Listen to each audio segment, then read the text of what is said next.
Welcome back to this edition of the Capital Brief. I'm Seth Berenzweig from Berenzweig Leonard here in our brand new studios at BL Media in Tysons, Virginia. And we are back with our good friend and colleague, John Tamny. John, how are you? Great, good to be back. Good. Great to have you here in our brand new studio facility. And what do you think? Looking pretty cool, huh? Yeah, that's right. I'm impressed. No, very good. Well, we try to impress.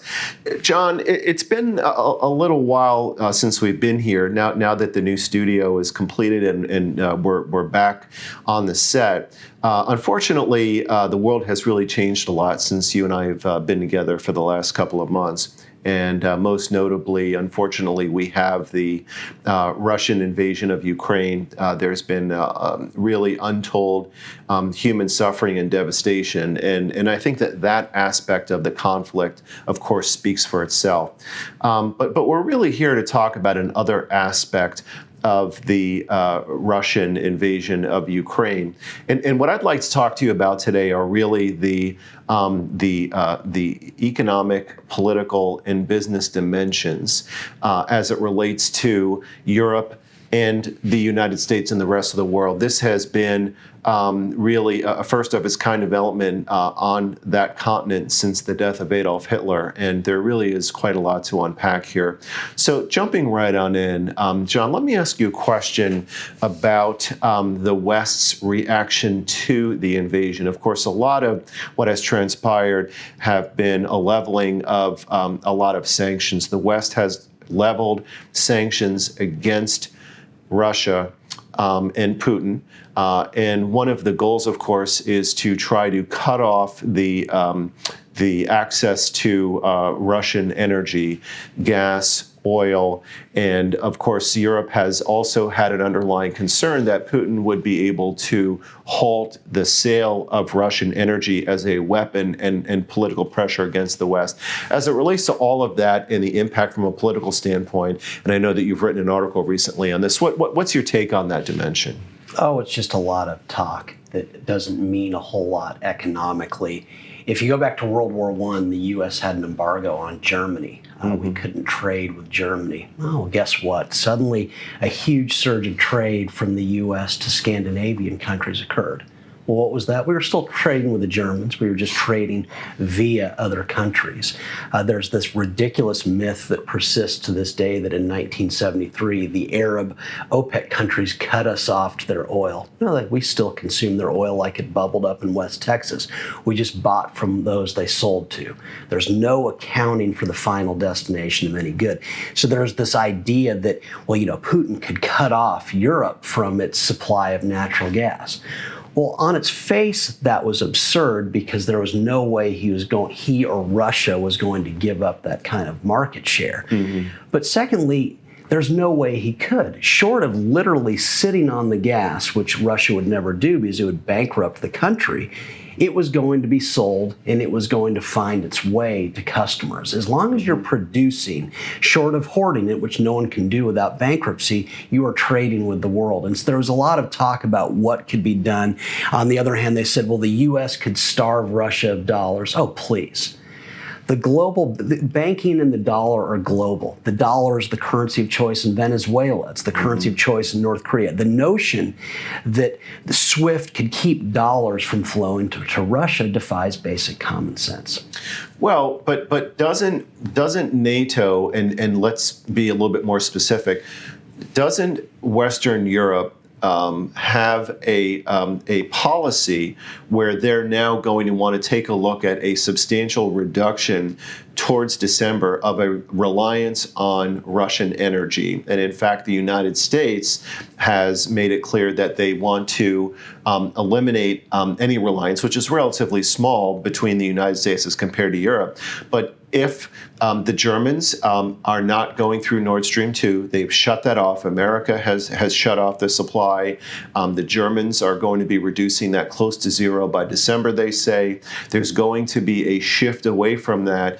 Even if that has, let's say, a 40-50% impact on sales by Russia, and that is one of the main components of their economy. Wouldn't that have a potentially devastating impact on the Russian economy, and therefore could present a huge political danger for Putin? Probably not, because the market for anything is ultimately global. And it brings up something that's bothersome about this. Randolph Bourne said that war is health of the state. Why is it that every time war happens, that this empowers what's happening in the United States, that President Biden would presume to make economic dictations about what we can do, whom we can trade with, in response to what Vladimir Putin's doing? Why is it that Germany gets to be more powerful in terms of deciding where and how the natural gas is going to get to Germany and other countries? The last I checked, people trade with each other, not states. But what we're seeing here, of course, and this happens every time, is that with guns firing, government is exerting more control over the economy. And I find that incredibly offensive and also somewhat exploitative of the very real suffering happening in both Ukraine and Russia. Well, I think that many would argue that Biden isn't really going solo on this. This is one of the rare moments in Washington that we hardly ever see, where the Republicans and the Democrats are pretty unified, that they're so outraged by the genocide that's happening in Ukraine that there's no objection at all as to the United States cutting off any dependence on Russian oil.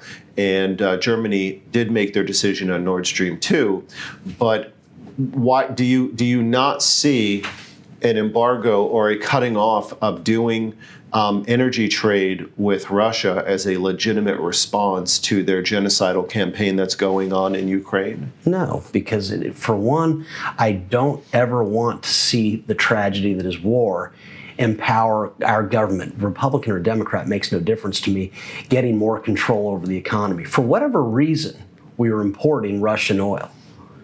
We as Americans were. And so I don't want to give the government more power over it.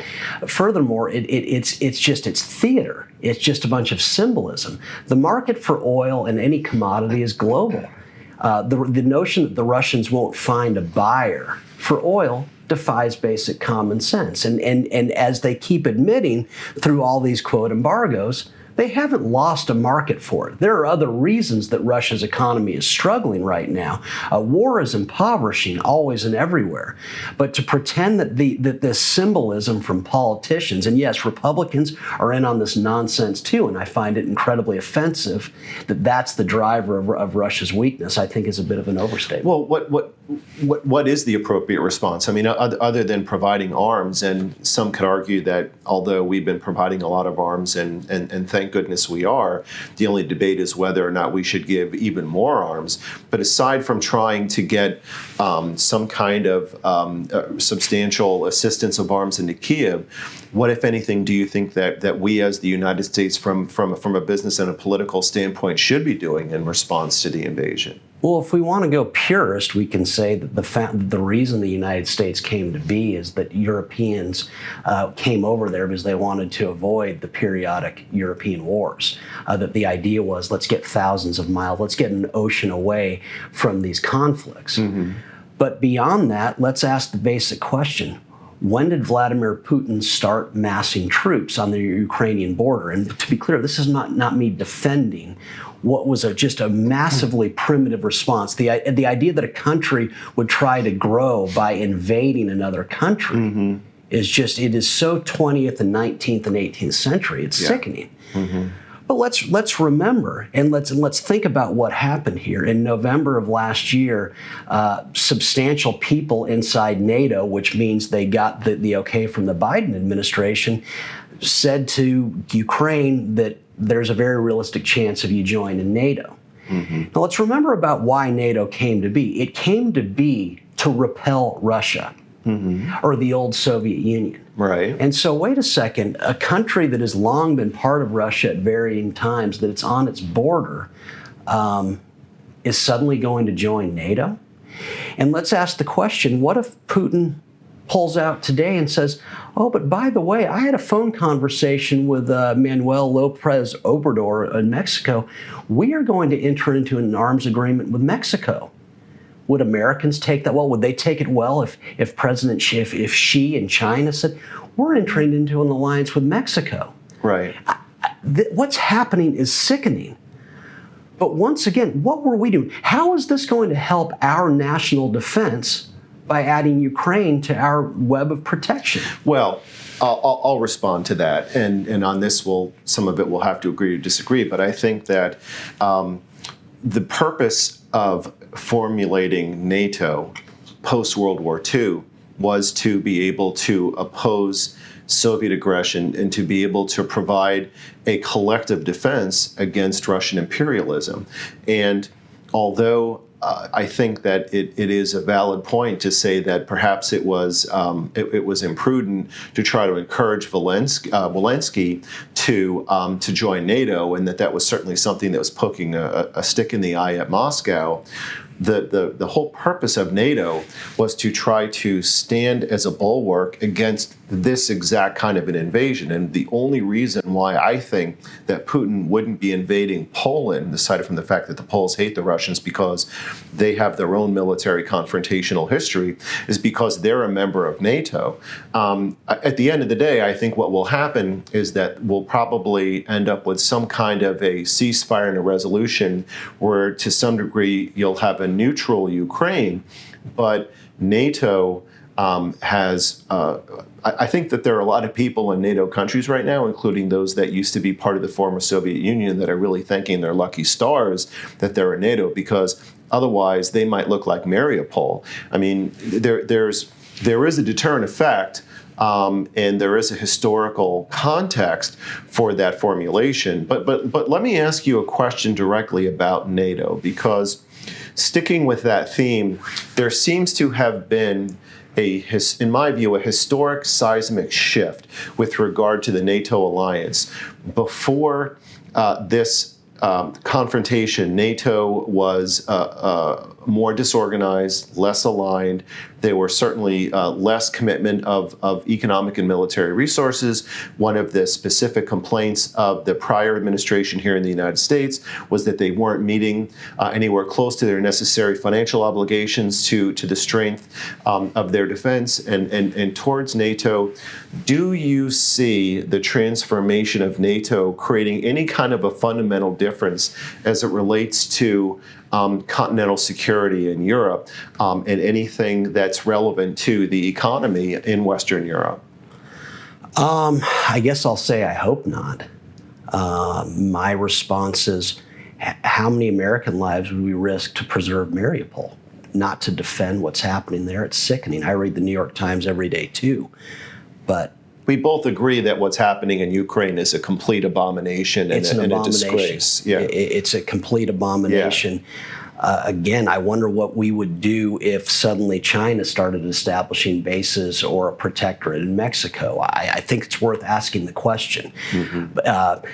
I think it's worth asking the question that we always rightly say, never forget about 9/11. Mm-hmm. Are the Russians supposed to forget World War II and the 20 million who died there? I just think it's worth asking, are we asking enough about what on earth were we doing offering this, and is it enhancing our protection? In terms of economically, I think alliances are always worrying. Mm-hmm. I think the founders had it right. Friendly relations with all, alliances with none. Precisely because we are involved, other nations, as a protector of Europe, because let's be clear, whatever amount of money they put into their militaries will be a drop in the bucket compared mm-hmm. to what we do. Yeah. And so long as they expect the U.S., as long as we're through an alliance expected to be the one defending, I think nations in Europe can be more careless in ways that could potentially cost American lives. Well, Europe needs to primarily defend Europe. There's no question that Europe has to take a significant lead in terms of the defense of Europe. But I differ in that I think that Putin, although I'm sure he was displeased about any discussion of Ukraine joining NATO, I think he was equally, if not more, concerned about NATO joining the EU, because he didn't want Ukraine to have a westernized democracy to be able to lean towards the West, which is exactly what they wanted to do. When the current president was elected, they were able to at least gradually address the elimination of fraud and corruption in the government, have closer ties to the West.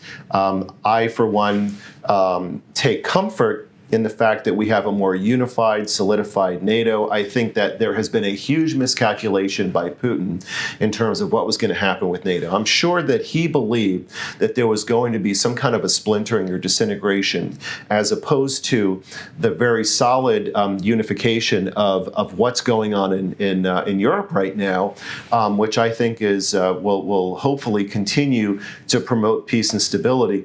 But let's shift the focus a little bit. Let's turn back to the United States.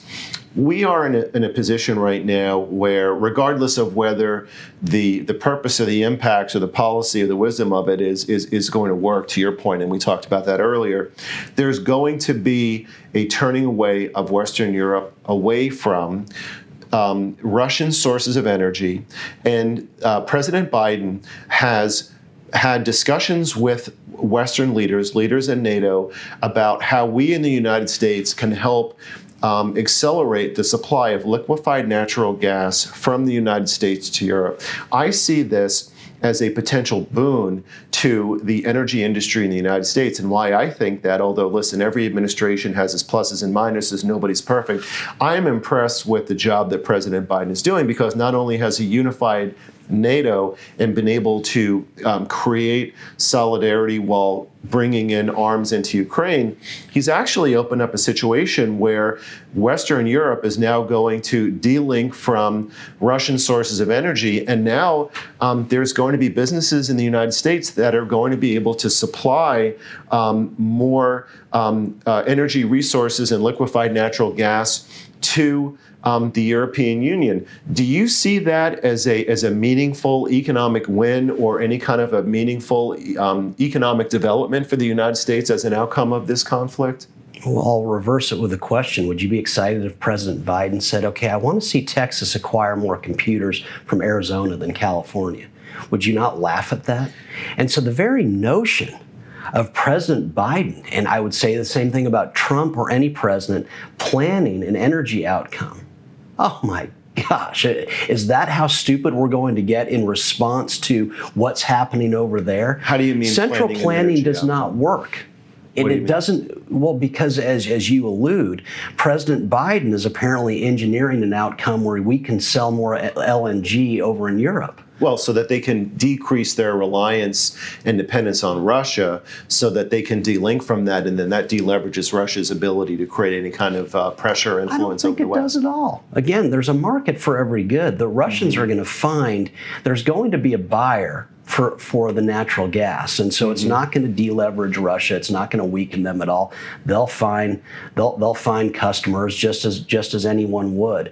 The only winner in this will be a government that has even more power to dictate economic outcomes. And I would submit to you, central planning fails always and everywhere. And to pretend that it doesn't fail when we leave the United States, I think it defies basic common sense. And so it's not a partisan thing. Yeah. Donald Trump wanted planned economic outcomes too, and I was viciously opposed to that when he was in office. Well, my interpretation of what Biden's been doing is that's really been more of a reaction to Putin's lethal decision to invade, and his reactive response to Europe to let them know that they don't have to freeze, and that if they're going to de-link from providing petrodollars and supplying economic resources every month to Russia, which some would say would be like paying for their sources of energy in Ukrainian blood, the United States can step up and take a leadership role and be able to fill that in. One of the things that I will say is that I am rarely a fan of governmental action of just about anything, because, as are you, I tend to be skeptical of whenever the government does something. It's like the old saying from Ronald Reagan, when you need to be nervous is when someone says, "Hi, I'm from the government and I'm here to help." I think that we have found ourselves in a unique historic moment where the leaders of the Western world have been forced into an unfortunate reaction of having to respond to a genocidal attack on a free sovereign nation, to be able to, first of all, try to provide them enough support. I wish they'd provide more military support, but some support to help them to survive, and to come in and solidify NATO as a more stable, a peaceful presence in Europe, so that we can de-link from Russia. And my opinion is that I do believe over time, not in a week, not in a month, maybe not even in 2 months, but that over time I think that there will be an impact in Russia economically. John McCain used to say that Russia is a gas station masquerading as a country. Their business is that they sell energy. And I understand and I agree that there are ways to be able to find shortcuts, but even if you can slash that in half, there's going to be an impact that hopefully we'll see an impact and a resolution to the dispute, to this unfortunate conflict. I know that we have to wrap it up because we're probably running out of time. But in conclusion, where do you see things headed over the next couple of weeks? I know there's a crack in your crystal ball, and obviously everyone's going to continue to do what they can and try to encourage an outcome. But where is the new Europe and America's role in this after the Ukraine conflict ends? Do you see things changing? Do you have any kind of perspective of how that irons out? Well, I would say that this newly, copacetic, or a NATO that has comedy where we're all in love with each other, watch how long that lasts if suddenly the blood of our men is being spilled for some of these countries that we've taken under our wing. So I think it's probably, we're really getting along well so long as we're not doing the fighting and we can send over materials.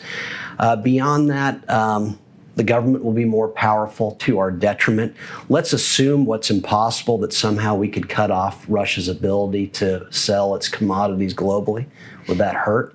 In the 1980s and 1990s, the U.S. energy industry largely didn't exist. Why didn't it? The dollar was strong, and as a consequence, it was too expensive to extract oil in the United States. Were those bad times? Those were the greatest in stock market terms. That was the greatest stock market terms period in U.S. history. Why? Because we let poor countries, we let backwards countries extract oil and things like that, things that Iran and Ecuador and Equatorial Guinea and countries like that can do, and we concentrated on high value stuff. Mm-hmm.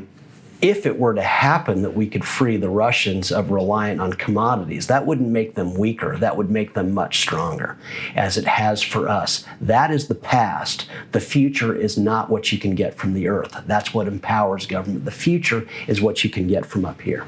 And the technology that's spurned as a result of that. Mm-hmm. I will say in closing that my prediction is that hopefully the hostilities will end within the next couple of weeks. I do believe that there will be a meaningful, significantly negative and detrimental impact on the Russian economy.